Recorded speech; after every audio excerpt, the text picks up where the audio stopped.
করি, ঠিক আছে, তবু আমাদের প্রপার গাইডে কিছুই হবে না যদি আপনারা আমাদের সাহায্য না করেন।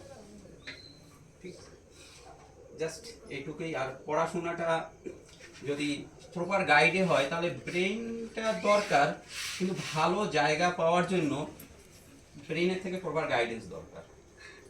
ভালো জায়গায় যেতে হলে ভালো করে পড়াশোনা করলে সে ভালো জায়গায় যাবেই।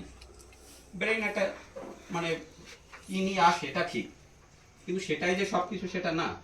সে যদি কঠিন পরিশ্রম করে করতে করতে করতে করতে সে জায়গায় চলে যাবে। আর ভাবুন সেই পরিশ্রমটা কতদিন, 20 বছর 21 বছর, 20-21 বছরের ভিতরে কিন্তু সে তার রেজাল্ট ভালো হলে সে 2 বছর বাদে হোক 3 বছর বাদে হোক ভালো জায়গায় চলে যাবে যাবে। আজকে আপনি যে রেজাল্টগুলো ইউপিএসসির যে পরীক্ষাগুলো লক্ষ্য রাখুন, 21, 22, 23 বছরে তারা কিন্তু বেরিয়ে যাচ্ছে সব, মানে সব আইপিএস আইএস হয়ে বেরিয়ে যাচ্ছে, হার্ডলি 25 বছর।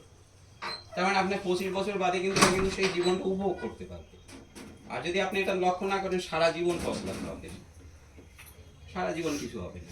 সময়ের কাজ যদি সময় না করে কিছু হবে না। আপনি পরে যতই চেষ্টা করুন করুন, যে আপনাকে প্রত্যেকটা সময়, এই যে স্টুডেন্ট লাইফটা এটা প্রত্যেকটা সময় আপনাকে ওদের প্রতি লক্ষ্য রাখতে হবে এবং রেজাল্টটা বের করে আনতে হবে। রেজাল্টই হলো সব কিছু, আর কিছু না। রেজাল্ট ভালো হওয়া মানে ভালো জায়গায় চলে যাবে, আর রেজাল্ট ভালো হওয়া মানে সে ভালো পড়াশোনা করে, সেটাও ঠিক আছে।